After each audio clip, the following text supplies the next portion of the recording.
Y a pas de raison que ça se passe mal. Y a pas de raison que ça se passe mal. Un matin d'hiver, t'es arrivé tout en colère, en train d'insulter le coiffeur qui t'avait loupé. C'est un peu raté pour aller pécho cet été, mais calme-toi donc un peu, tu as toujours de beaux yeux bleus. T'en fais pas pour ça, ça repoussera. Laisse-moi jouer un petit peu avec tes cheveux. T'en fais pas pour ça, ça repoussera. Laisse-moi jouer un petit peu.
Me voici dans un cadre de paix et d'amour.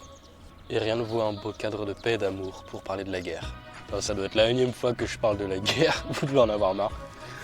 Alors avant d'arriver à Reims, je suis passé par Suippes, et à Suippes, il y a ce qu'on appelle le centre d'interprétation de la bataille de la Marne. Une guerre qui était très courte, elle n'a duré que 7 jours en 1914. Bon, je sais qu'il y a eu plusieurs batailles de la Marne, mais la première n'a duré que 7 jours. C'est très peu par rapport à celle de Verdun, qui a duré près de 9 mois. Mais la Marne représente parfaitement l'efficacité et l'horrorité de la Première Guerre. 1 demi-million de tués en seulement 7 jours. C'est presque 3000 soldats qui tombèrent par heure. Alors la Première Guerre mondiale, c'est qui, c'est quoi, c'est quand, c'est où? On va revenir quelques décennies avant le début de ce qu'on appelle la Grande Guerre. Alors il faut savoir qu'au XIXe siècle, l'intégralité de l'Europe a été marquée par un élan de nationalisme qui a touché énormément de populations. Et ce nationalisme va impacter tous les points de la société, que ce soit culturel, traditionnel, artistique, mais surtout militaire. Évidemment, la révolution industrielle va très fortement influencer le développement martial. Et on s'est donc retrouvé à la fin du 19e siècle avec des nations qui étaient ultra armées. Évidemment, quand ton voisin est surarmé, tu t'inquiètes. Et quand tu es paniqué comme ça, tu fais des conneries. La grosse connerie que vont faire les nations européennes, ça va être de former des alliances.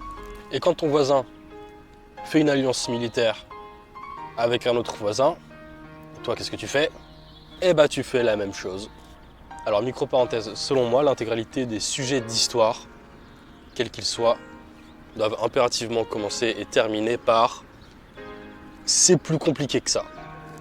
Quoi que je dise, quoi que vous entendiez, que ça sorte de ma bouche ou d'une autre, n'oubliez jamais quelque chose, quand on parle de l'histoire, c'est plus compliqué que ça.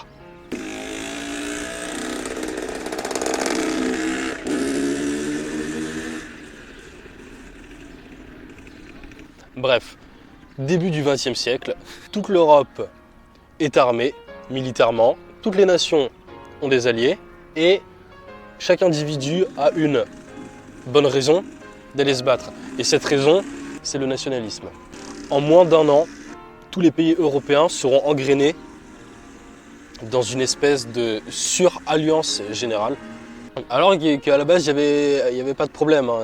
Par contre, tout ce qu'on a réussi à créer, c'est une tension sociopolitique énorme. C'est bon, toutes les coupes sont pleines. Il nous manque plus qu'une seule petite goutte d'eau pour tout faire péter. Cette goutte d'eau, elle arrive le 28 juin 1914. Un nationaliste serbe va assassiner le duc d'Autriche à Sarajevo. Et évidemment, les Autrichiens sont nationalistes.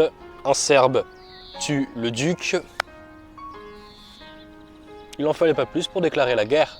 L'Autriche déclare la guerre à la Serbie, sauf que la Russie est alliée à la Serbie, donc la Russie entre en guerre contre l'Autriche, sauf que l'Allemagne est alliée à l'Autriche, donc l'Allemagne entre en guerre contre la Serbie et la Russie, sauf que la France est alliée à la Serbie et à la Russie, donc la France entre en guerre contre l'Autriche et l'Allemagne, sauf que est alliée à l'Autriche et l'Allemagne l'Empire ottoman. Vous avez compris l'idée. Ensuite viendra l'Angleterre, ensuite viendront les colonies, ensuite viendront les États-Unis. Et ça tient à rien finalement. En l'espace d'un an, près de 1 million de soldats seront mobilisés pour aller se battre. Mais ce qui est assez étonnant là-dedans, c'est qu'aucun soldat ne sait pourquoi ils se battent. La seule raison qu'ils ont, c'est défendre leur terre. Un petit problème pour ces soldats, c'est qu'ils ont sous-estimé un point. C'est le développement militaire qui s'est mélangé au développement industriel. On arrive dans une guerre où les fusils et les pistolets ne servent pratiquement plus à rien.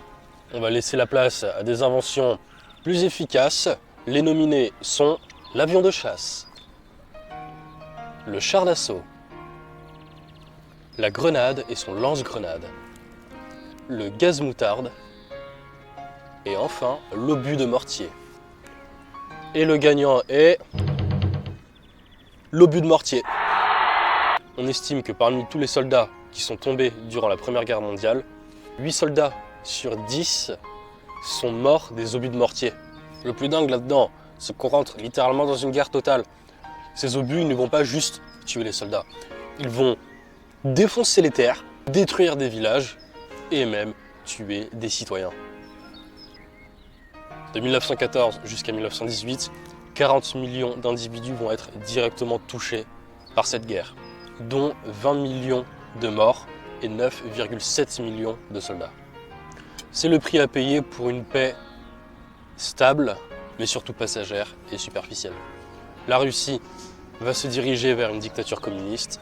Le traité de Sèvres va très durement sanctionner l'Empire ottoman en imposant son démembrement. Et la Triple Alliance sera jugée comme responsable des maux de la guerre et devra réparer tous les dégâts qu'elle a causés sur le sol européen. C'est une sorte d'humiliation insoutenable que beaucoup d'Européens n'arriveront pas à soutenir. Cela amplifiera durement la montée du fascisme. Une autre coupe est progressivement en train de se remplir. Et le responsable de cet élan, c'est cette humiliation qui porte le nom de traité de Versailles. Mais les vrais boucs émissaires, ce seront les Juifs. Voilà, je mets un peu une ambiance de merde. Mais j'y ai pas mal pensé après être sorti de ce musée. J'avais envie de vous en parler parce qu'en ce moment, avec tout le bordel qui arrive en Ukraine, je pense qu'il est quand même important de se poser la question en tant que citoyen, quelle peut être notre position là-dessus. Si jamais ça devait arriver, franchement je douterais que ça arrive, mais si jamais nous on avait envie d'aller se battre sur le front, eh bien la plupart des soldats n'auraient pas la moindre idée de la raison pour laquelle ils se battraient. C'est le paradoxe de la guerre. À un moment, quand tu es prêt à tout pour défendre ta famille, pour défendre tes amis, pour défendre ta terre, tu y vas. Et même si on pose la question pourquoi est-ce qu'on se bat, tout ce qu'on va nous répondre, ça va être nos voisins sont nos alliés et on a été attaqué par les méchants. Et s'il y a bien un truc à retenir, c'est que dans l'histoire, il n'y a pas de méchants. Au tout début, quand on s'intéresse très vaguement à un sujet historique, on a envie de dire que le responsable c'est lui, le responsable c'est elle. Non. Si on considère que telle personne ou telle personne est méchante, c'est parce que notre esprit va être biaisé par une certaine forme d'éducation. C'est plus compliqué que ça, on le rappelle. Dans l'histoire, il n'y a pas de méchants. Ça fait plusieurs jours qu'on n'arrête pas de me répéter que Vladimir Poutine est méchant et que le ministre ukrainien est très gentil. Il n'y a pas de méchants, il n'y a pas de gentils. Point. Bon voilà, je sais pas si ce format de vidéo va plaire. Dans tous les cas, je vais le changer.